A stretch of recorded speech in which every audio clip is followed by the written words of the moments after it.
Just making sure. Sure, no problem. Okay. All right.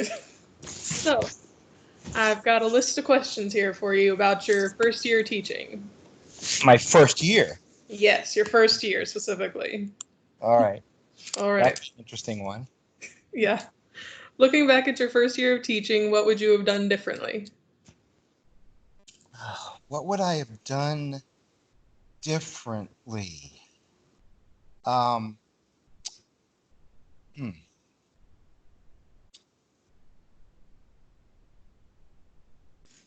that's a good question. I have to think back to where I taught. Yeah. Um, and uh,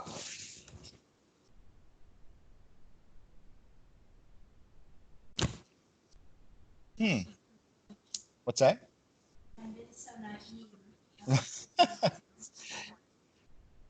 Yeah, what was the question again? What would I do differently? Yes, what would you have done differently about your Um, first year?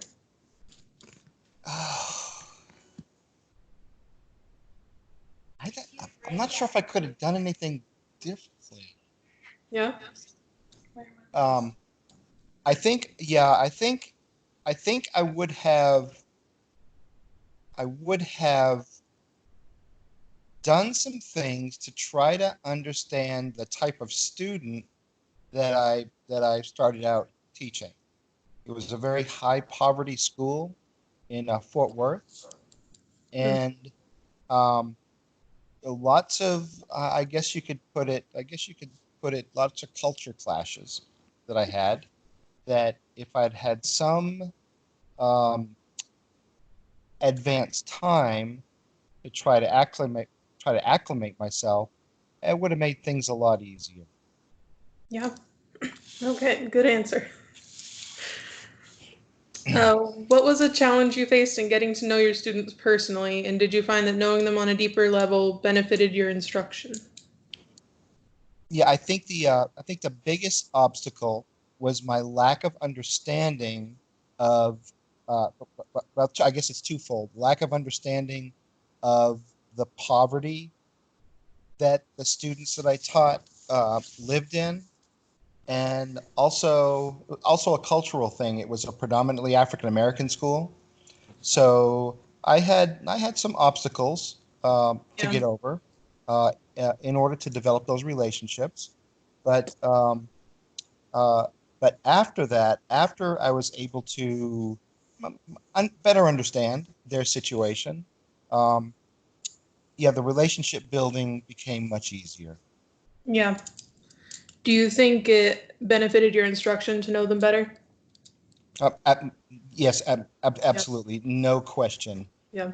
It is true what they say that um, your students will not be ready for you to teach them until they know until they know that you like them and respect them, and also vice versa, that they like and respect you. Okay. I don't believe anything. I don't believe any quality instruction can take place until that relationship develops. All right. Okay. What's the best way to deal with a problematic student?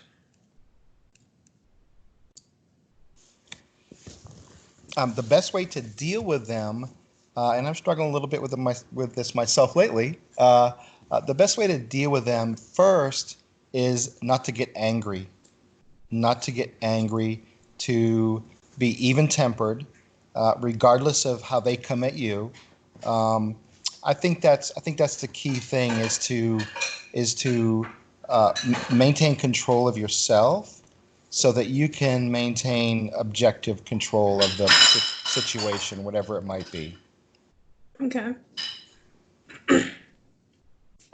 All right. What was the biggest challenge you faced in your first year? The biggest challenge that I had again was understanding where the students were coming from. There was definitely a gap in my understanding of where I thought they were and where they actually were. Mhm. Yeah. What are some universal values that you think all teachers should have? Um, well, I think the first one is empathy. I know it's a big buzzword in education, and I think teachers need a high level, significant quantity, if you will, Yeah. of empathy. Being able to empathize and understand students wherever they're coming from. Okay. I like that. How do you establish an appropriate relationship with your students? I think you have to get to know them, and by that, um, you have to get to know what they do, what they can do. I'm a big proponent of teachers getting involved in the school culture. And by that, I mean, going to the athletic games, going to not just the athletic games, but going to, um, the band concerts or the choir concerts or the theater production. Um, I think every teacher should have a major presence at not all of these functions, but students need to see you. They need to see you, and they need to see that you appreciate the things that they do outside of the classroom that you may not know about. That's to me that's key to the relationship building. Is that you have to show an interest in what they do outside the classroom. Yeah. How close is too close to your students? Hmm. How close? I think I think being an older teacher, um, I think it's probably easier for me than a younger teacher to uh, develop deeper personal relationships with kids. But there is a line. There is a line in terms of uh, um, obviously the physicality of actually touching students. You have to be Mhm. careful. The side hug is always an okay thing, I think, at least in my opinion. Yeah. Maybe not so much for a younger teacher. Signals can be misread. But being an older teacher, I don't think I have some of the baggage or some of the baggage that younger teachers might have in terms of that. Yeah. Do you think it's changed since you first started teaching? Um, you mean that aspect of it? Yeah. Um, it probably. Oh, no. You're frozen. Oh no. Oh, am I back now? Yeah, you're back. Okay. All right. Uh, yeah, we're talking about inappropriate relationships. I think it's probably become more visible, and teachers definitely have to be more careful. Okay. How do you discuss or handle topics that are sensitive? Hmm. I think you have to take those a case by case. Um, I've had of course I teach high school, so I have older kids who have different problems than younger kids, but it's an area that you do have to be careful. I mean, I've had students come with me with and admit things that sometimes I wish they wouldn't admit to me, um, because as much as I like to keep their confidence, some things you just have to report. Um, Incidents of like cutting, Hmm. especially among girls, or well, primarily among girls. Yeah. I've had several throughout my career, several instances where girls have come and they felt comfortable enough with me to tell me that, and that's something that's necessary to report. It has to be reported. Yeah. Um, I've had instances where I felt like I had to, but after talking to the student, that I had to tell somebody in the administration that they are a threat to themselves. So there's a lot of situations where you weigh have to weigh what you're going to do. Um, I value that students will come and tell me things, and that they believe that I'll keep their confidence. But I always tell them when they tell me something that goes over the line. I do tell them. I said, I'm going to have to tell somebody about this because it's a safety issue. And in general, they understand that. They Yeah. still might get mad, and they have, but it all works out. Yeah. All right. Did you face any challenges with administration your first year? Um, yes, I did, but it was mostly in terms of discipline problems that I had. But the interactions that I had with administration were, in general, positive and supportive. I had lots of help from assistant principals and other teachers, because they recognized that I was in over my head with the particular circumstances that I was under, and they wanted to help. So yeah, I had dealings with administrators, but in general, those were positive. I can't recall anything negative that I ever had. Yeah. Okay. Were there any issues you came across that you didn't expect? I guess I didn't expect the level of inappropriate language that Yeah. students felt like that they could hurl at teachers. That definitely took me aback. That the level that took place, and fast forward 17 years later, that still takes place, no question. Okay. Is it boring teaching the same class several times a day? Uh, yes and no. Yes and no. Um, it can be boring, but no two classes are the same. You have different personalities. You have kids. You have kids at different times of the day. So a morning class is different than an afternoon class, and so um, there even within the tedium of teaching the same thing, there's still a dynamic in the classroom that keeps it interesting. Okay. Um, how does the mandated curriculum play in your classroom? Um, all teachers recognize that you do operate within the environment of a mandated curriculum. Um, I think the challenge is to not be jaded by that, and to think that that's all you have to do. You have to teach the basics of the curriculum, but doesn't stop you from doing it in a different way, or even going beyond that curriculum.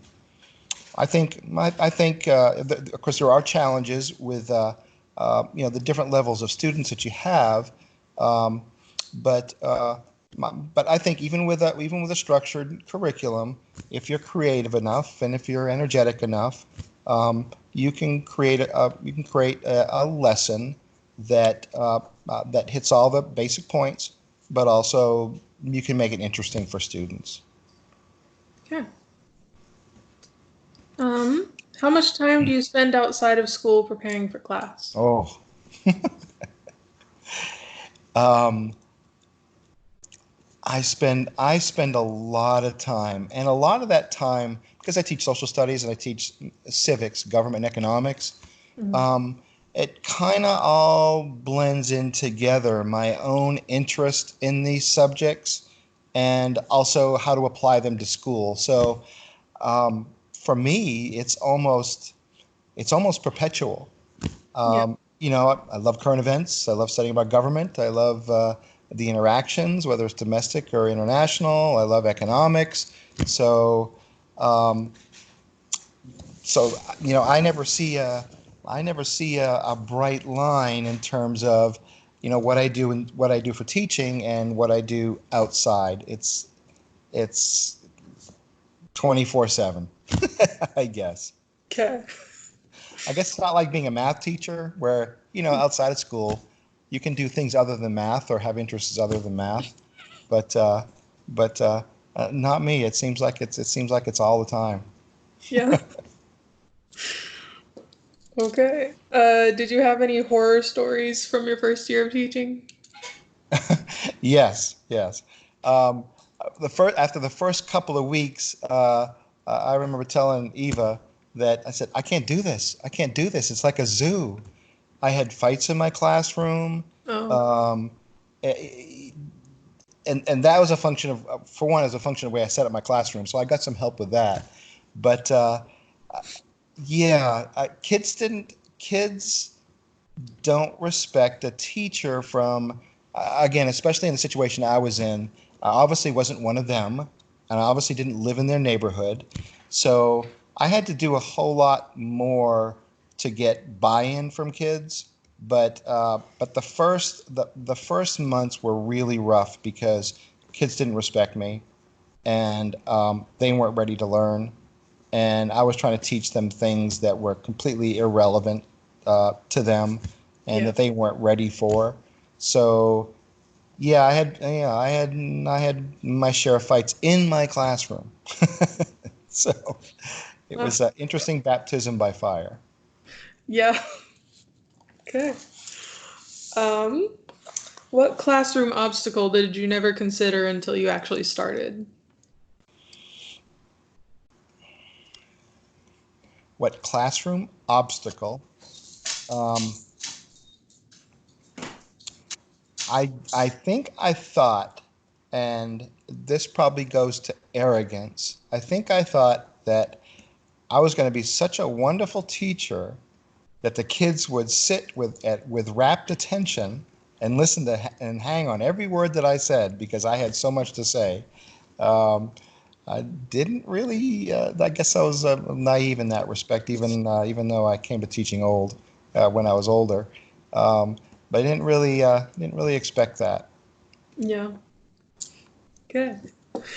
What do you wish you had more of in your first year?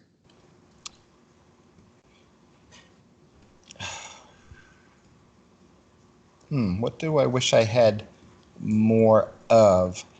I'd have to say patience. Wish I had more patience and a little more, uh, a little more preparation for the type of school that I